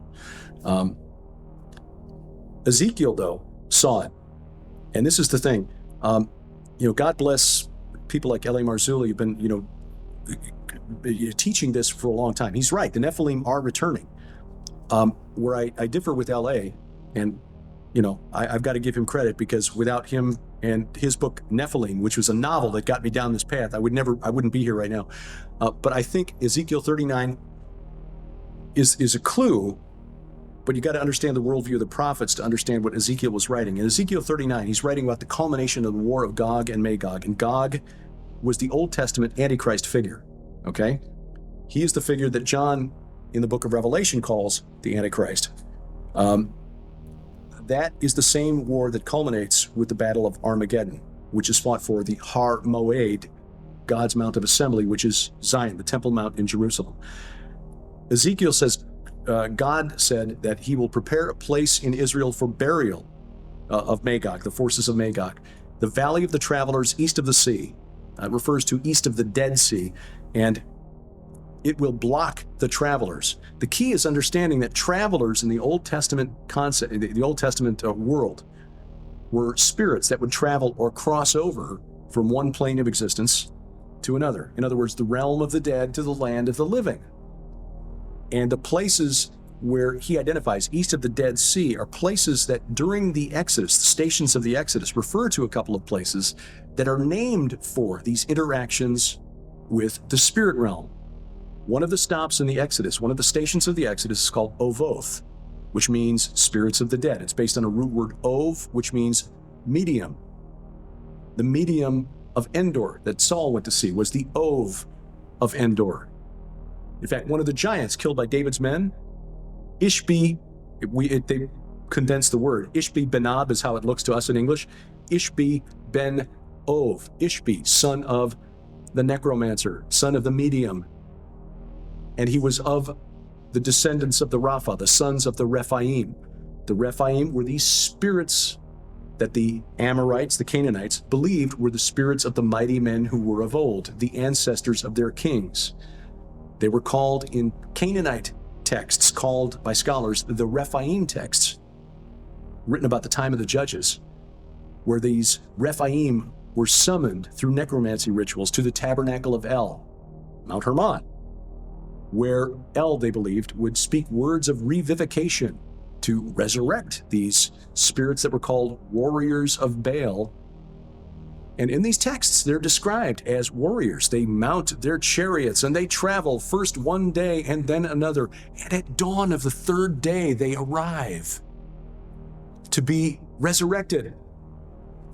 Like Jesus, who went down and preached and proclaimed to the spirits in prison until dawn of the third day, when he arrived, except that he really was resurrected. And Ezekiel, in Ezekiel 39 says, this is where these travelers will be buried. Another one of the stops on in fact, the mountain where Moses was led by God to get his only view of the Holy Land, the Promised Land. Climb this mountain of the Avarim. In Hebrew, that means travelers. And we see Zeus in many forms. We see Atlas and Hercules. Atlas and Hercules from Greek mythology were what would be called in the Hebrew Nephilim, offspring of an intermarriage between a god and a woman. And so now these legends we obviously see in the Sumer culture, in Assyria, in Egypt. I'll show you a few things. In the Incas, the Mayan, the Epic of Gilgamesh. In the Persian mythology, and certainly in the Greek mythology, which most of us as products of Western civilization are familiar with. Also in India, Bolivia, South Sea Islands. Every one of these cultures, and the American Indians, every one of these cultures have legends of the star people. These people that came, these gods or demigods, whatever, came and cohabited with women and produced hybrids. I discover from some apparent experts in the American Indian culture that this business of holding a hand up saying how, that's Hollywood. But what apparently was the practice when they met a stranger was to hold up the hand so they could count fingers. They had a terror of the six-fingered people. And if you go to the ruins at Chaca, New Mexico, they have one of the exhibits there that you want to take a look at, the famous pictographs. And among those pictographs, you'll find the fearsome six-fingered hand as part of that. I came across something else. It's kind of the Pawnee Indians have an account that Bill, you remember Buffalo Bill? Real name was William Cody. He wrote his autobiography in 1920. Very colorful guy. You can get his book. It's popular. But there's an interesting quote in his book by Buffalo Bill, Bill Cody, published in 1920. He says, while we were in the Sandhills scouting the Niobrara country, the Pawnee Indians brought into camp some very large bones, one of which the surgeon of the expedition pronounced to be the thigh bone of a human being. The Indians said the bones were those of a race of people who long ago had lived in that country.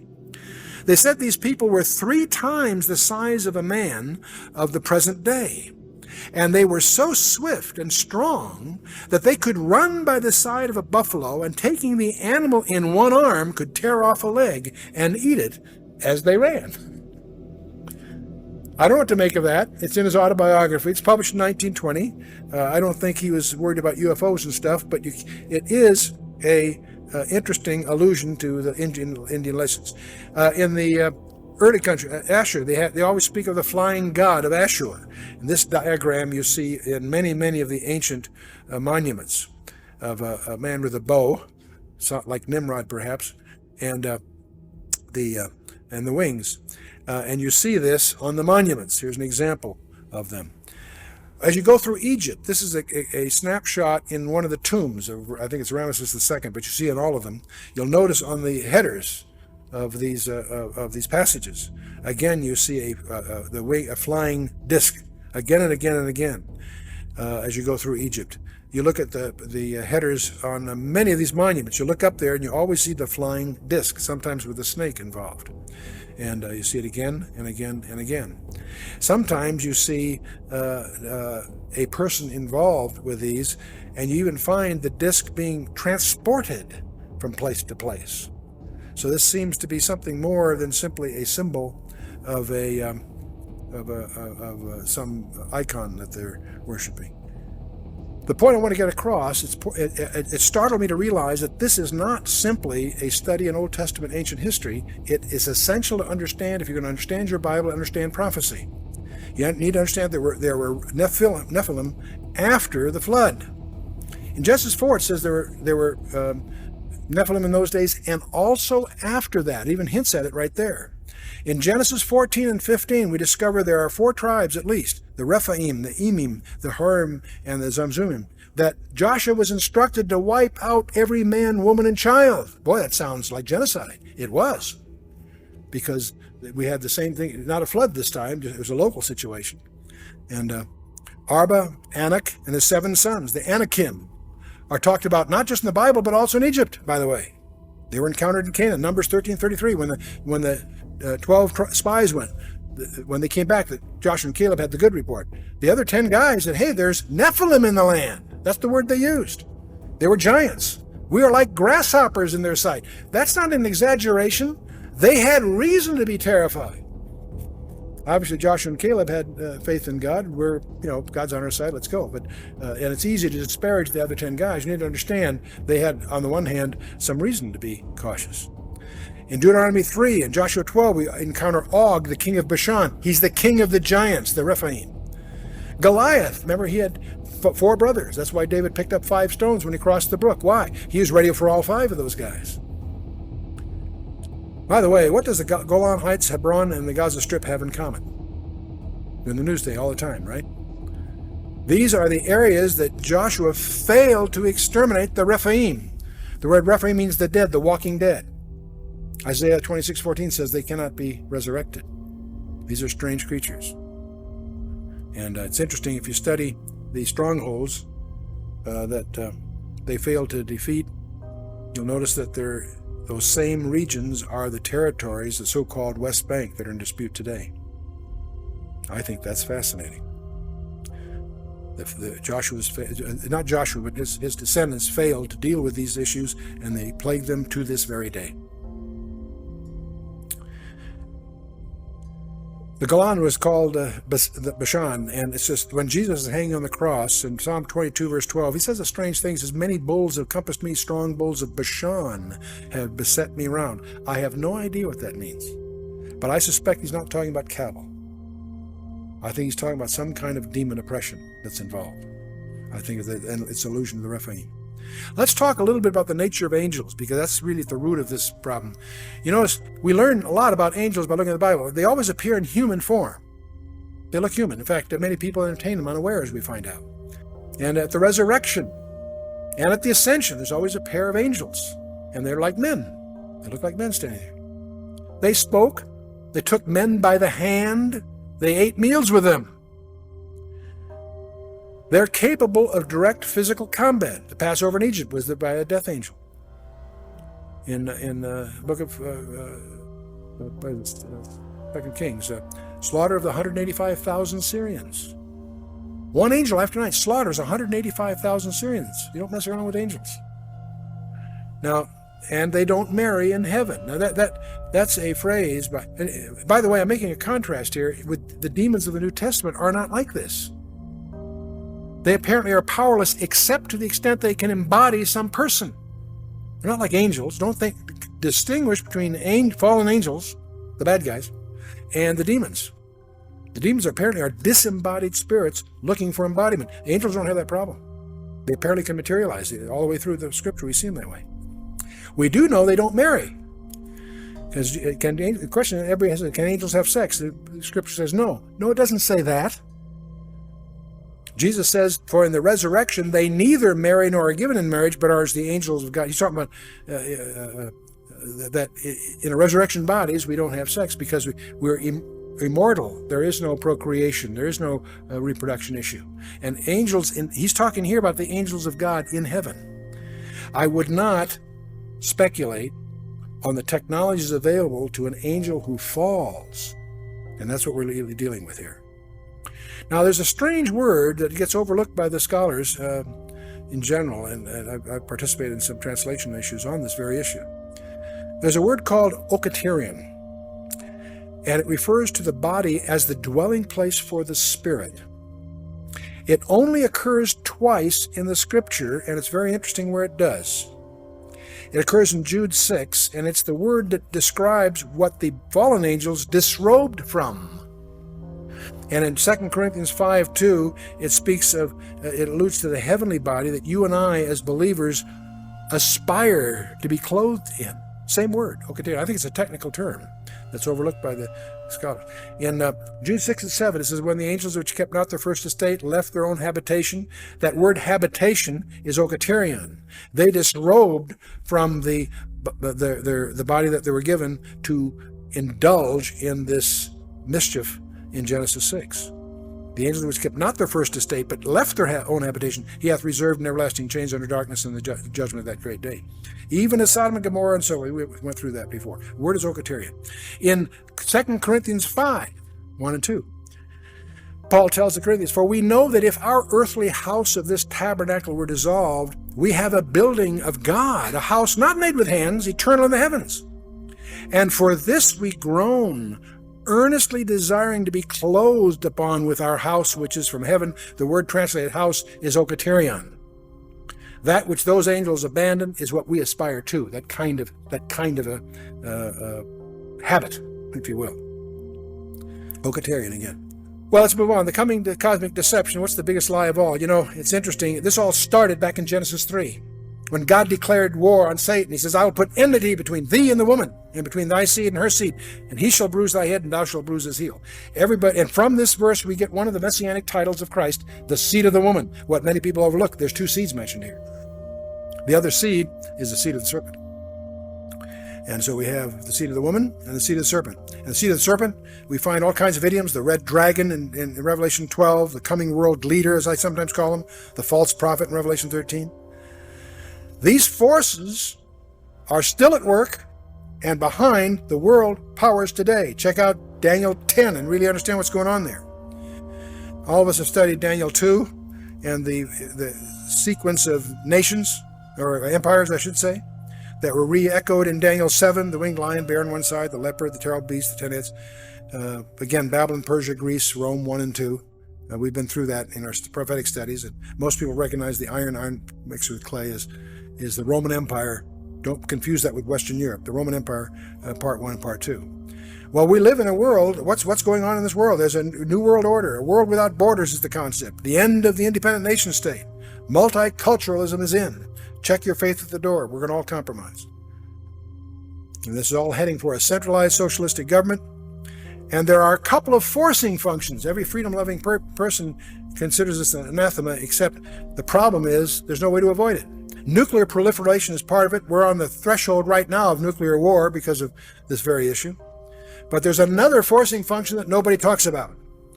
The possibility, ultimately, not yet, but coming, of cosmic threat of some kind. You say, Chuck, that's way out. That's fringe stuff. Really? Perhaps we need some outside universal threat to make us recognize this common bound.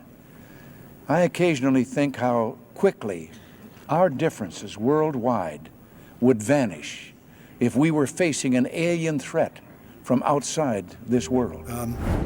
Let's talk about the miry clay. You know, in Daniel's famous vision of the multi-metal image, the last phase was, of course, the iron mixed with clay, the 10 toes. What is miry clay? Miry clay is clay made from mire, or dust, if you will. And everybody talks about the clay in the 10 toes of Daniel's imagery. No one, I'm guilty too, paid any attention to Daniel's explanation of it. In Daniel chapter 2, verse 43, he's explaining the whole thing. He's interpreting the vision for you. When he gets to this, in verse 43, he says, "Whereas thou sawest the iron mixed with miry clay, they shall mingle themselves with the seed of men, but they shall not cleave to one another," and so on. You know, that phrase, I read that 100 times over the last 30 years and didn't hit me until this in-depth study. The miry clay refers to a they. It's a personal pronoun. They shall mingle themselves with the seed of men.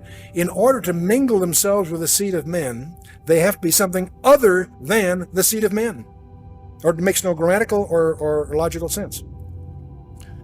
So the they that are going to do the mingling are not the seed of men. Oh, could this be a hint of some mischief in the end times analogous to the mischief in Genesis 6? I think so.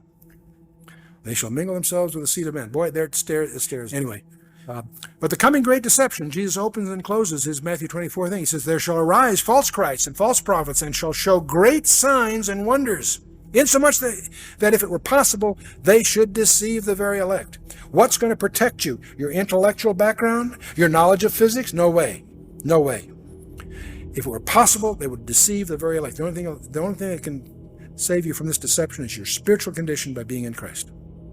They shall show great signs and wonders. They're going to do things that are going to violate our apparent knowledge of reality. We get to 2 Thessalonians, Paul in 2 Thessalonians 2 says a lot to say about this. He says, "The mystery of iniquity doth already work. Only he who now hindereth will hinder until he be taken out of the way. And then shall the wicked one be revealed, whose coming is after the working of Satan, with all power and signs and lying wonders." The wicked one is going to do miracles. Be prepared for some political leader to raise people from the dead. We're not ready for that. The mystery, see, I think the restrainer is restraining far more than you and I have any idea. Now, where does this wicked one come from? It surprises many to realize the Scripture tells us. In Revelation 11 and Revelation 17. Revelation 11, verse 7, "And when they shall have finished their testimony, the beast that ascendeth out of the bottomless pit shall make war against them, and shall overcome them and kill them." Where is this guy coming from? From out of the abuso. So he's not just some political leader that happens to be kind of gifted. No, this guy is empowered by Satan himself. And he's coming out of the abuso himself. You get to Revelation 17. "The beast that thou sawest was and is not, shall ascend out of the bottomless pit, go into perdition, and they that dwell upon the earth shall wonder whose names are not written in the book of life." The only thing that can protect you from all of this is your position in Christ.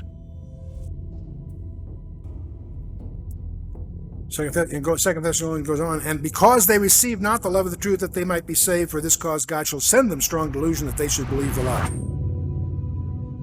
But even more so, fine-tuning it to the table of nations. What happened at Babel was God, he disinherited the nations, and he accounted them, he allotted them to the number of the sons of God. It's kind of similar to what the Freemasons believe. When you work your way up into Freemasonry, you believe that it's compatible with your faith. And in reality, it's really not compatible with anyone's faith. It's its own faith. But you don't know that at the lower levels. You know, it's a universalist group. You know, when you take that first initiation, you are agreeing that all paths lead to the great architect, you know, what they call God, the eye of providence.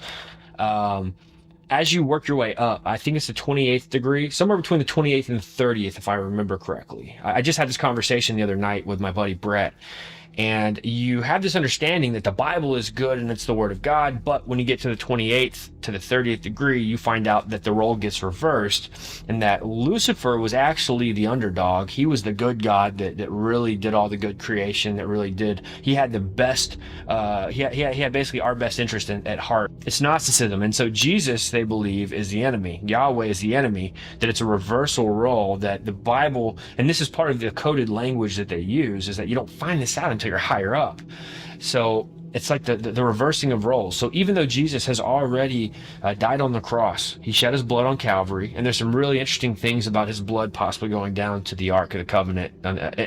Maybe another video we could talk about that. But Jesus died on Calvary. He descended into the heart of the earth, where he preached to the spirits in prison. This is all part of the Hollow Earth film we did. And then he rose. He defeated death. He rose from the dead. And he declared victory over every unclean spirit, over every imp of Satan, over every evil entity that would ever be in existence. He literally declared victory over. And their time is short. They know their time is short, yet their goal is to try to do as much damage to the kingdom as they can. But what we know, according to scripture, is that their work is in vain, because the cross defeated all of that. Now, let me add one last little thing here.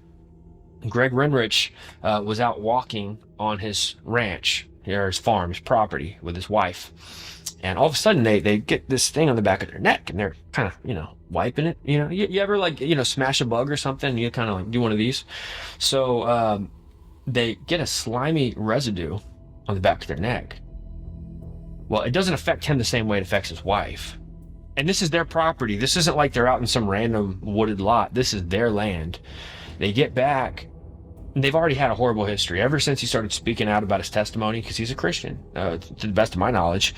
He began to share these stories publicly, and he had just a SWAT team show up at his house with machine guns, destroyed his family. The family relationships that they had tight bonds with are now, they've got a broken family over all this. People can't understand why he would have done anything to put their family at risk. They're like, why would you have done this? Why would you even talk about this? You have ruined this family.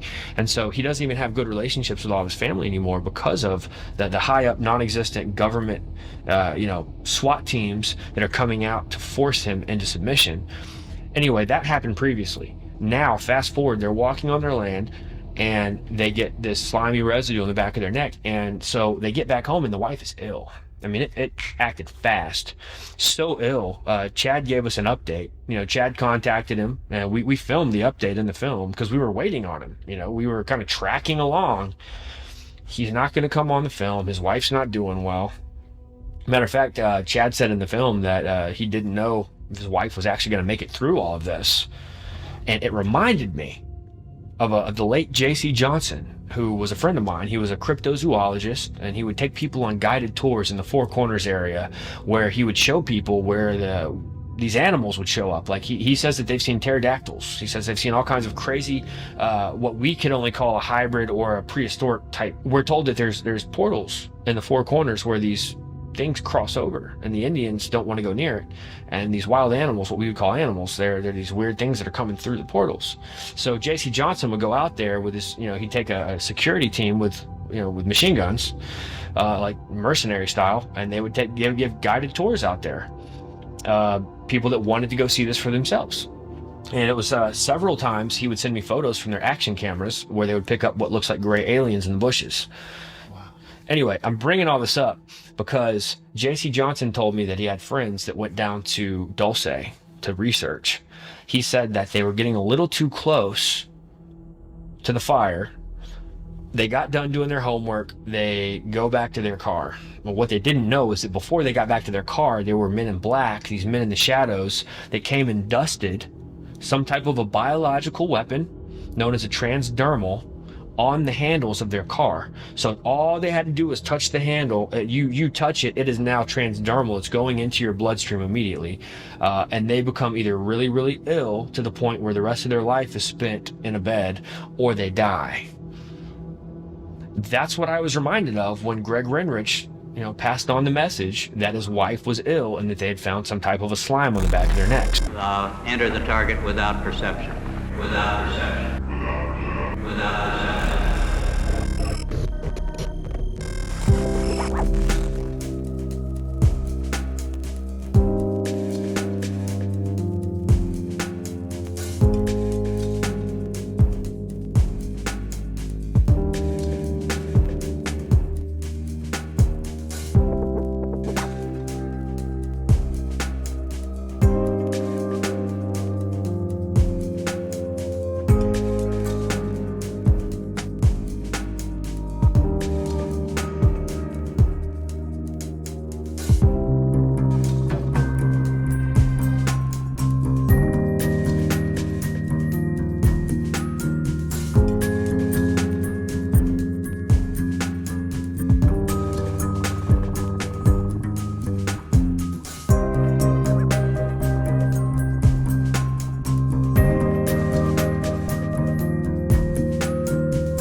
the answer you're looking for lies right here.